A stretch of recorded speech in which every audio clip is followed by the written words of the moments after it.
우리 지금까지도 대조를 많이 봤잖아요. 대조, 의인, 악인, 미련한 자, 지혜로운 자 이렇게 많이 봤는데요. 이제부터 10장부터는 그게 계속 돼요. 계속 대조가 탁탁탁탁탁탁탁 이렇게 계속됩니다. 여러분 또 읽으시다 보면 뭐 그전에도 이런 대조를 이루었지만 절마다 계속 대조를 이루는 것을 볼 수 있을 거예요. 예를 들어서 1절부터 보시면 지혜로운 아들이 나오고요. 1절에 미련한 아들이 나오고요. 2절에 불의의 재물이 나오고요. 반대 개념 공의가 나오고요. 3절에는 의인의 영혼이 나오고요. 악인의 소욕이 나오고요. 4절에는 게으르게 손을 놀리는 자가 나오고요. 또 손이 부지런한 자가 나오고요. 5절에는 여름에 거두는 자가 나오고요. 추수 때 자는 자가 나오고요. 6절에는 의인도 나오고 악인도 나오지만 의인에게는 복이 임하고요. 악인이 입은 독을 머금었다. 이렇게 하면서 계속 대조를 이룹니다. 계속 대조를 이루는 것을 볼 수 있습니다. 그래서 설교도 계속 이런 대조를 계속 맞추면서 이런 사람이 있고 이런 사람이 있고 이런 사람이 있고입니다. 그러니까 여러분은 이 자문에서 말하는 미련한 자가 아니라 지혜로운 자가 되시길 바랍니다. 이게 인생의 지혜죠. 지혜입니다. 뭐 예를 들어서 9절 한 번만 더 보실까요? 9절에도 바른 길로 행하는 자가 있고 굽은 길로 행하는 자가 있고요. 이렇게 계속 나오는 것을 봅니다. 자, 1절 한번 보시죠. 지혜로운 아들은 아비를 기쁘게 하고 미련한 아들은 어미의 근심이 되느니라. 이렇게 되어 있습니다. 부모 자식 간의 얘기도 되겠죠. 지혜로운 자식이 부모를 기쁘게 하고 미련한 아들이 어미의 근심이다. 이렇게 되어 있습니다. 물론 우리 자녀들이 다 우리를 기쁘게 하죠. 그러나 지혜로운 아들이 아비를 기쁘게 하고 미련한 아들은 어미의 근심이 된다. 인데요. 지금 이건 또 효도에 관한 것만이 아니고요. 지혜로운 자녀가 하나님을 기쁘게 하고요. 미련한 자가 하나님의 근심이 된다. 이렇게 되어 있습니다. 되어 있고요. 여러분은 하나님의 기쁨이 되길 바랍니다. 하나님의 마음을 그 추수할 때의 얼음 냉수 같이 주인의 마음을 시원케 하는 그런 사람, 지혜로운 아들 아비를 기쁘게 하고요. 미련한 아들은 어미의 근심이니라. 2절 읽어볼까요? 2절 시작. 불의의 재물은 무익하여도 공의의 재물은 공의는 죽음에서 건지느니라. 불의의 재물, 어제 우리 봤잖아요. 도둑질하는 물이 달고 몰래 먹는 떡이 맛있다입니다. 왜 사람이 불의하게 이렇게 재물을 취할까요? 왜 불의하게? 욕심입니다. 욕심이죠. 오늘 어젠가요? 뭐 뉴스를 잠깐 짤을 봤는데 자살을 했대요. 모텔에서 누가 모텔인가요? 자살을 했는데 자살하신 분이 금 목걸이를 20돈짜리를 하고 이렇게 자살을 하셨는가 봐요. 그러니까 먼저 와서 사진을 찍었을 거예요. 찍었는데 이따 와 보니까 20돈 목걸이가 없어졌어요. 그래서 이거 어디 갔냐 하니까 과학수사대에서 나온 분이 그 죽은 분 목걸이를 보고 순식간에 순간에 욕심이 생겨가지고 그 목걸이를 풀어가지고 자기 신발에 감춰가지고 집에 싱크대에 숨겨놨다가 자수해가지고 잡혔다 그러더라고요. 근데 이제 뉴스에서 견물생심이라고 눈으로 보다가 탁 넘어간 건데요. 그래요. 불의의 재물. 왜 우리가 불의의 재물을 자꾸 취합니까? 욕심이에요. 욕심 때문에 자꾸 그래요. 훔쳐먹은 도둑질하는 물이 더 단 것처럼요. 근데 여기 성경 2절에 보면 뭐라고 말해요? 불의의 재물은 무익하다, 헛것이다, 쓸모없다, 아무 소용없다 그런 말입니다. 그렇게 막 욕심을 내고 한 재물은 결국 다 이렇게 빠져나간다는 거예요. 여러분 손에 모래를 잡고 있으면 얼마큼 잡고 있을 것 같아요? 빠져나가잖아요. 그렇죠? 내가 물을 이렇게 잡고 있으면 얼마큼 잡고 있어요? 결국 빠져나가는 거예요. 그러니까 불의의 재물은 그렇게 다 손가락 사이로 세는 거예요. 세고요. 잠언 11장 3절에 정직한 자의 성실은 자기를 인도하지만 사악한 자의 폐역은 자기를 망하게 한다. 이렇게 되어 있습니다. 잠언 11장 4절에 뒤에 보시면 공의는 죽음에서 건지느니라 이렇게 되어 있습니다. 불의의 재물은 무익하다입니다. 어떻게 버느냐도 중요하고요. 어떻게 쓰느냐도 중요하고요. 그래서 불의의 재물은 무익하지만 공의는 죽음에서 건진다. 공의가 뭡니까? 의롭다라는 겁니다. 이 공의는 우리의 욕심을 다 비우게 합니다. 비우게 하고요. 다 내려놓게 하고요. 3절 읽어보시죠. 3절 읽어봐요. 3절 시작. 여호와께서 의인의 영혼은 줄이지 않게 하시나 악인의 소욕은 물리치시느니라. 의인의 영혼은 줄이지 않게 하시나. 제가 심령이 가난한 자를 설교하다 보니까 이게 연관이 돼요. 의인의 영혼은 어떤 영혼일까요? 여러분 생각해 봐요. 의인의 영혼. 의인의 영혼은 하나님을 간절히 찾는 영혼이지 않을까요? 의인의 영혼. 하나님이 없으면 안 되는 영혼. 심령이 가난한 자의 영혼. 그 의인의 영혼은 하나님이 어떻게 해주신다고요? 줄이지 않게 하신다입니다. 이건 단지 배고픔을 면하게 하는 게 아니고요. 충만하게 하시는 거예요. 의인의 영혼은 줄이지 않게 하시나. 한번 따라할까요? 의인의 영혼은 줄이지 않게 하시나.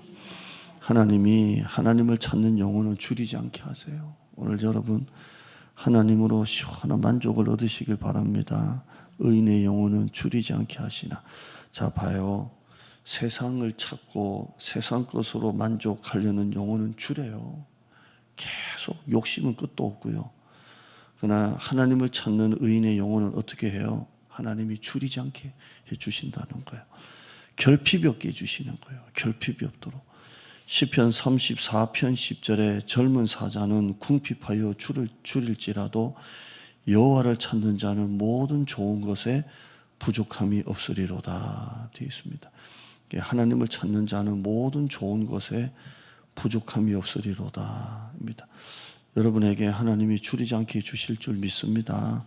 의인의 영혼을 줄이지 않게 하시나. 하나님이 채워주시는 거예요. 목마름이 없고요. 항상 충만한 거예요. 충만하고요. 뒤에 보시면 악인의 소욕은 물리치시느니라.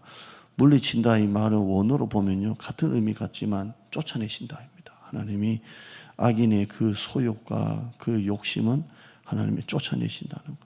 결국 오래 가지 못하고요. 망하는 거예요. 4절 읽어봐요. 시작.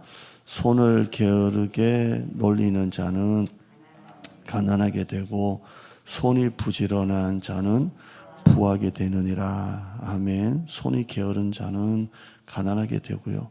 손을 부지런한 자는 부하게 되느니라. 우리가 긍정적인 사고를 가지자 그러잖아요. 긍정적인 마음을 가진 사람이 성공하는 게 아니고요.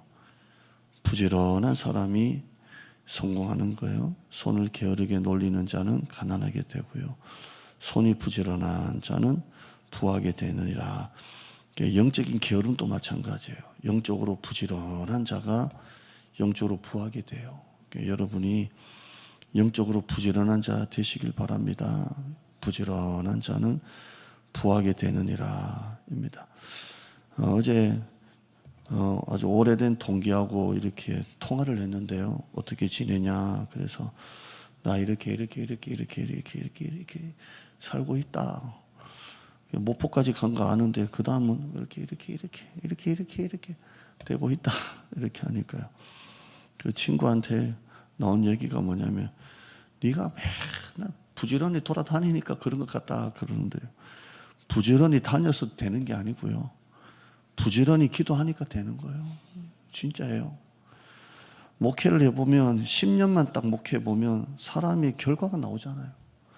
의사도 뭐 이 약 제약 써보면 그 임상 결과가 나오듯이 누가 복을 받냐 보니까 영적으로 부지런하게 하나님을 찾는 자가 복을 받아요. 나를 간절히 찾는 자가 나를 만난다 그랬어요. 그러니까 손이 부지런한 자는 영적으로 부하게 되어 있어요. 여러분이 새벽 기도가 영적 여러분에게 영적인 부유함을 주길 바랍니다. 이 새벽 기도가 여러분에게 영적 은행이 되었으면 좋겠어요. 그래서 돈이 모자라면 은행에서 찾는 것처럼 여러분이 영적으로 가난하고 힘들면 이 새벽 기도 나와서 하나님 앞에 은행에 나와서 돈을 빌리세요. 영적으로 부유함을 가지세요. 손이 부지런한 자는 부하게 되느니라. 저는 제 개인적으로 얘기하는 게 아니고요. 교육 전도사 할 때는요. 교회에서 전임처럼 사랑받았어요. 정말. 전임을 할 때는요. 담임 목사님처럼 사랑받았어요. 그러니까 교회도 잘 만났지만 제가 그만큼 했어요. 그냥 교육 전도사일 때는 전임 전도사처럼 했어요. 신대원생은 수업에 안 나와도 돼요. 금요기도에도 안 나와도 돼요. 교회가 그랬어요. 근데 저는 특별 새벽기도 한다 그러면 기숙사 있는데도 차 몰고 서울까지 가가지고 학교 캠퍼스가 저기 용인에 양지에 있거든요. 특별 새벽기도 한다 그러면 저는 거기서 특별 새벽기도 했어요. 교육 전도사는 수업에도 안 나와요. 근데 저는 그렇게 했어요. 그러니까 장례 있을 때는 그냥 운전할 사람 없으면 내가 나왔어요. 그러니까 부목사님들도 뭐가 없으면 전화 와요. 그러면 예, 갈게요. 왔어요. 그러니까 부목사님들도 너무 좋아하고 교인들도 그만큼 사랑받고요. 전임일 때는 담임 목사처럼은 그냥 완전히 말도 안 되지만 열심히 하니까 성도들이 그만큼 사랑해 주고요. 그랬어요. 그러니까 여러분 하나님 보실 때도 손이 부지런한 자 되시길 바랍니다. 진짜 하나님이 그런 자는 골라서 복을 줘요. 손이 부지런한 자는 부하게 되느니라. 아멘. 5절 읽어보시죠. 시작. 여름에 거두는 자는 지혜로운 아들이나 추수 때 자는 자는 부끄러움을 끼치는. 자, 추수 때는 사람들이 뭐예요? 다 그냥 그래요. 일을 해요. 여기는 거꾸로 해요. 여기 팔레스타인은 거꾸로인데요. 여름에 거둬요. 여름에 거두는 자는 뭐라고요? 지혜롭다. 이 말이 무슨 말이냐면 부지런히 했다는 거예요. 부지런히. 근데 추수 때 일하지 않고 자는 자는 뭐라고요? 부끄러움을 끼친다 그랬어요. 오늘 설교 제목이 뭐냐면 이 중에 하나예요. 여름에 거두는 자 되시길 바랍니다. 때마다 여러분이 다 거두었으면 좋겠어요. 여름에 거두는 자. 한번 따라하세요. 여름에 거두는 자. 여름에 거두는 자 되세요. 기도하는 것이 때가 되면 다 거두세요. 다 거두시고요. 부지런히 일하시고 부지런히 기도해요. 여름에 거두는 자는 어떤 사람이라고요? 지혜로운 아들이다 돼 있어요. 여름에 거두는 자 되세요. 그래서 여러분이 이 새벽에 나와 기도하고 엎드리고 하나님을 찾고 울고 불고 땀을 흘리며 교회 청소하고 봉사하는 여러분에게 하나님께서는 꼭 여름에 거두는 자 그는 복을 줄 믿습니다. 사람 보지 말고요. 여러분이 해야 될 일 하세요. 하면 하나님이 여름에 거두는 자가 돼요. 저는 목회하면서 이 많은 말씀 중에 여름에 거두는 자 됐으면 좋겠어요. 어젯밤에도 제가 설교 준비했고요. 오늘 새벽에 하나님 또 3시 반에 깨워줘가지고 3시 반이라서 목사가 뭐 하겠어요? 오늘 원고 본다고 이렇게 보고 있다가 이게 확 들어와요. 어제도 제목 줬지만 하나님 나도 여름에 거두는 자 되었으면 좋겠어요. 부지런히 목회해서 여름에 거두는 자 됐으면 좋겠어요. 예. 아멘. 여러분 이 새벽이 여러분에게 여름에 거두는 자 되는 복이 될 줄 믿습니다. 기도해요. 하나님 감사합니다. 오늘 이 말씀 대조를 계속 보았습니다. 오늘 우리가 그런 사람이 되게 하여 주시옵소서. 의인의 영혼은 줄이게 하시고 악인의 소욕은 물리치시고 손을 게으르게 놀리는 자는 결국 가난하게 되고 부지런한 자는 결국 부하게 되고 여름 때 거두는 자 되는 우리 성도가 되게 하여 주시옵소서. 그래서 이 새벽 기도가 영적으로 부요해지고 줄이지 않게 하고 돈 없으면 은행 가서 돈 찾으면 되고 빌리면 되듯이 이 새벽 기도가 영적 은행 되게 하여 주시고 여름에 거두는 자 되어서 때가 되면 지금 이 자리에서 기도했던 것들이 다 거둬지는 우리 성도가 될 줄 믿습니다. 하나씩 하나씩 추수의 기쁨을 주시고 기도했더니 하나님 거두게 주셨습니다. 여름에 거두게 주는 자 되는 우리 성도가 되게 하여 될 줄 믿습니다. 감사드리며 예수님의 이름으로 기도드리옵나이다. 아멘. 우리 말씀 생각하며 주기도문 개인적으로 하시고요. 여러분에게 그런 큰 은혜가 있을 줄 믿습니다. 주여 하시고 같이 기도하겠습니다. 주여 아버지 주시옵소서.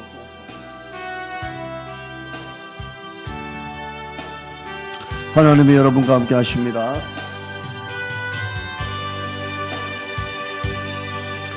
여름에 거두는 자 되십시오. 우리 선교 19명의 대원들 기도 열심히 하시고 담임 목사님 위해서 임원들 위해서 여러 가지 쭉 놓고 기도 많이 하세요. 하나님이 도와주십니다. 우리의 삶을 인도하십니다. 축복하십니다.